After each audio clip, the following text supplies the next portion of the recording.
Bonjour, bienvenue dans cette vidéo consacrée à la correction de l'examen de physique du CESS général de la deuxième session de l'année scolaire 2023-2024. La première question concerne la cinématique. On vous parle de 3 voitures ABC qui se déplacent sur une même route et on vous donne le graphique de la position de ces voitures en fonction du temps. Remarquez directement que ces graphiques sont des droites. Et puis on vous donne toute une série de propositions où il faut donc indiquer si elles sont vraies ou fausses. Première proposition, les véhicules ABC sont animés d'un MRU. Eh bien, c'est vrai, puisque justement, ces graphiques sont des droites. Les véhicules ABC sont animés d'un MRUA. Là, évidemment, c'est faux, puisque la première proposition est vraie. Les véhicules ABC se déplacent dans le même sens. C'est faux, puisque vous voyez que la voiture C évolue des grandes positions vers les petites, donc comme si la voiture C se rapprochait de l'observateur, tandis que A et B s'éloignent d'un observateur qui serait situé à la position 0 m.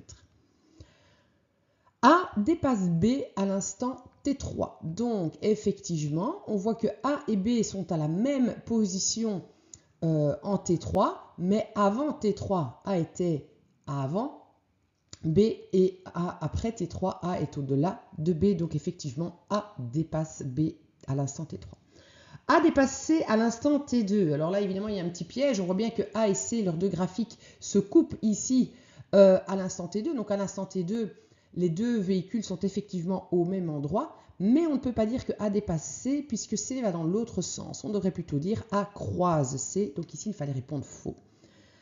La voiture A est la plus rapide, c'est faux, puisqu'en fait, la valeur absolue de la pente de cette droite-ci est plus grande. Donc ici, vous voyez que C va se déplacer de 3 graduations verticales en 2 graduations horizontales, ce qui n'est pas le cas de A. A se déplace que de 2 graduations verticales pendant 2 graduations horizontales. Donc en fait, ici, la pente est certes négative, mais sa valeur absolue est plus grande pour la droite C. Donc en fait, la voiture C est la plus rapide. À l'instant T1, B est plus près de A que de C. Donc si on regarde ici à l'instant T1, on voit que la distance entre A et B ici, c'est une graduation, tandis que la distance entre C et B, c'est une graduation et demie. Donc effectivement, B est plus près de A à ce moment-là. A roule moins vite que B, c'est faux, puisque déjà on a vu que A dépassait B, mais donc vous voyez bien que la pente de la droite A est plus grande, et la pente c'est la vitesse. La vitesse de la voiture C décroît, c'est faux, puisque nous sommes en MRU, la pente de la droite ici est évidemment une constante, et comme la pente c'est la vitesse est constante. La question suivante concerne le MCU. On vous parle d'un combat entre David et Goliath et David fait tourner une pierre attachée à une corde sur un cercle horizontal de rayon R. Comme ici sur la figure, cette figure est évidemment vue d'en haut. Donc ici on voit le sommet du crâne de David et ici on voit le sommet du crâne de Goliath. On vous demande de tracer sur le dessin la force centripète de la pierre pendant son mouvement de rotation. Alors une force centripète part toujours de l'objet qui tourne vers le centre et donc il faut dessiner la force centripète de la manière suivante. Et puis on vous demande en quel point P de la trajectoire circulaire la corde doit-elle être lâchée pour atteindre la cible, c'est-à-dire Goliath, et il faut justifier son choix. Alors dès que vous allez lâcher la corde, la pierre elle va poursuivre son mouvement à vitesse constante sur une trajectoire rectiligne. Et cette trajectoire rectiligne sera tangente au cercle, forcément dans la direction de la vitesse. Et la vitesse est toujours tangente au cercle en MCU. Il faut donc tracer en fait la tangente au cercle passant par Goliath. Ici, j'ai tracé cette droite-ci, mais comme il n'y a aucune indication de sens de rotation de la pierre, on aurait pu tracer la tangente également ici. Et l'endroit où il faut lâcher la pierre, la corde, est exactement au point de tangence, au point P qui est là. L'exercice 3, toujours de la cinématique, mais cette fois-ci, on va parler de MRUA ou MRUV, comme vous voulez. Une Formule 1 roule en ligne droite, la vitesse de 216 km/h, soudain elle décélère de façon constante. C'est cette partie de la phrase qui vous indique qu'on va parler d'un MRUA. À raison de 5 mètres par seconde au carré. Attention, on parle d'une décélération, donc ce 5 mètres par seconde au carré devra être considéré comme négatif dans les formules, et ce pendant 6 secondes.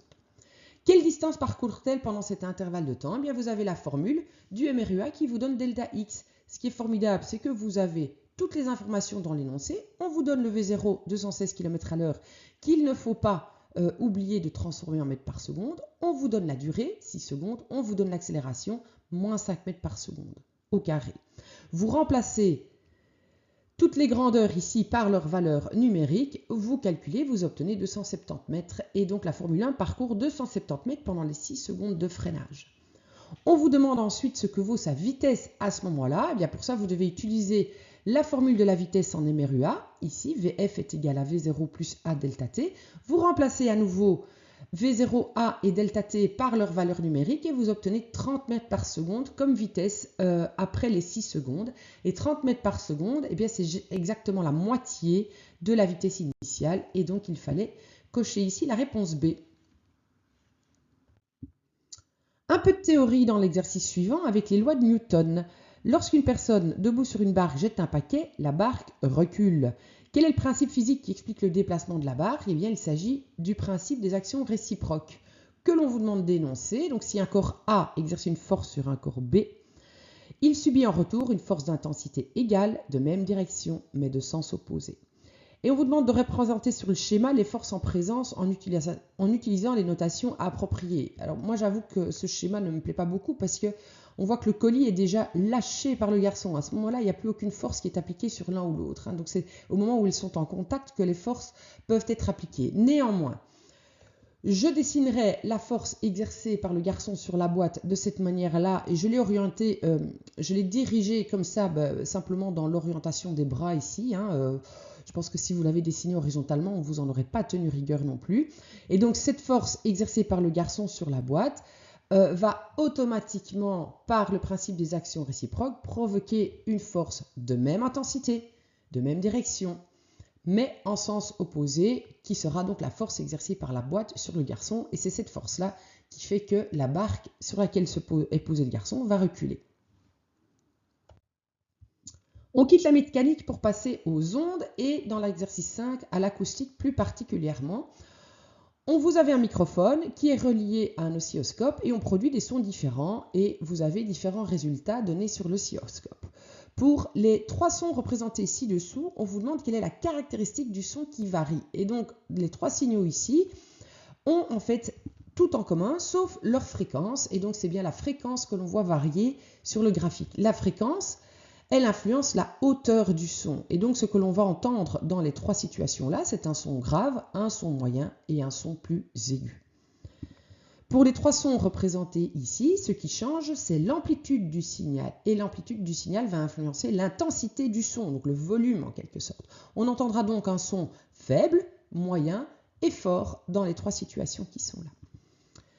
Pour les 3 sons suivants, on voit que nous avons dans les 3 cas un son périodique. On voit que la fréquence est la même pour les 3 sons, donc ce qui veut dire que la hauteur du son sera la même. Les 3 sons seront aussi graves ou aussi aigus l'un que l'autre. Par contre, ce qui va changer, c'est le timbre du son. Ici, nous aurons donc un son pur, mais ici, nous pourrions par exemple avoir le son d'une clarinette et ici d'un violon. Je n'en sais rien, mais c'est pour vous donner une idée où vous pouvez donc entendre la même note, la même hauteur de note, mais un timbre de son totalement différent, puisque le contenu fréquentiel des 3 sons sont différents. Toujours dans les ondes, un exercice très simple où on vous parle d'une chauve-souris qui émet dans l'air des ondes ultrasonores dont la plus courte longueur d'onde vaut 3,4 mm et on vous demande la fréquence de cette onde. Donc vous avez la formule qui vous donne la fréquence en fonction de la vitesse de propagation de l'onde et de sa longueur d'onde. On vous parle de son. Donc la vitesse, vous la connaissez, c'est 340 mètres par seconde et vous devez diviser par la longueur d'onde, bien évidemment, que vous avez exprimé en mètres. Donc n'oubliez pas de faire la conversion ici de millimètres en mètres, d'où le facteur 10 exposant moins 3 que vous avez là. Vous prenez votre calculatrice, si nécessaire, et vous obtenez la réponse qui sera donc de 100 000 Hz. Et donc voilà la fréquence de l'onde émise par la chauve-souris. Question suivante, toujours les ondes, mais les ondes électromagnétiques. Maintenant, on vous demande de compléter un texte. Donc, les rayons X sont des ondes électromagnétiques de très courte longueur d'onde et donc leurs fréquences sont très élevées. Ils traversent la matière, sont arrêtés par des éléments lourds comme le calcium et on les utilise en médecine pour de la radiographie. Les corps chauds émettent des ondes électromagnétiques infrarouges et quand ces ondes sont absorbées par la matière, il en résulte une augmentation de leur température. Les ondes électromagnétiques ultraviolettes émises par le soleil permettent le bronzage des êtres humains. Pour répondre à cette question, je vous invite à bien avoir en tête le spectre électromagnétique que voici et à avoir quand même les caractéristiques des différents types d'ondes électromagnétiques parce que chaque année, il y a une question sur les ondes électromagnétiques, donc ce sont des points facilement gagnés. Exercice 8, un peu de radioactivité. On vous parle de carbone. On vous dit que le carbone naturel est constitué à 99% de carbone 12 et 1% de carbone 13. Le carbone 12 et le carbone 13 sont stables. Comment appelle-t-on ces deux éléments de carbone? Eh bien, on appelle ça des isotopes.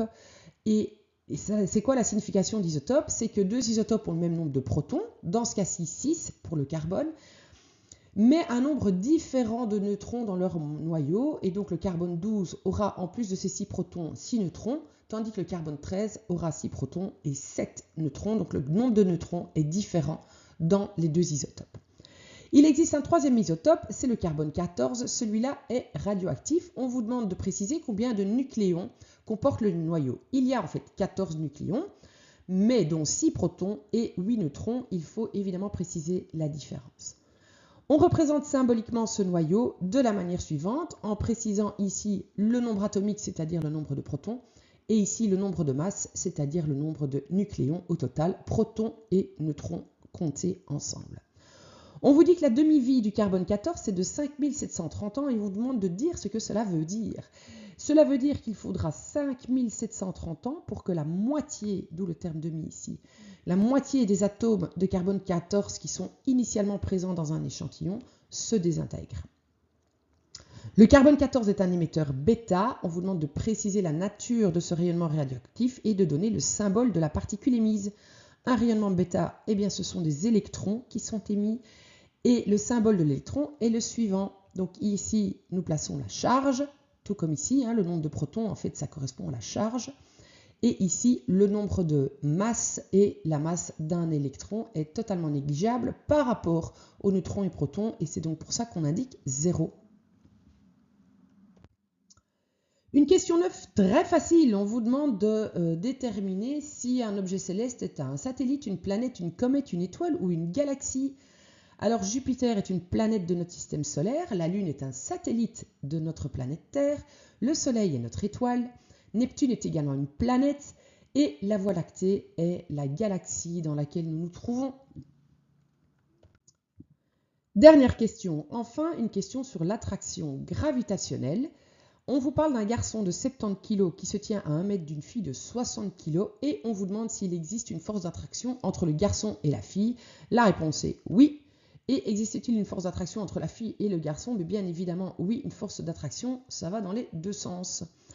Si oui, que valent ces forces? Donc vous devez utiliser la loi d'attraction gravitationnelle que voici, où vous avez ici les deux valeurs des masses et la distance entre les deux masses, ici la constante de gravitation universelle, qui vaut 6,67 fois 10 moins 11. Vous multipliez par les masses ici des deux objets dont on parle, et vous divisez par la distance au carré, petite calculatrice, et vous obtenez 2,8 fois 10 moins 7 newtons pour les deux forces, évidemment, puisque ce sont des actions qui sont réciproques.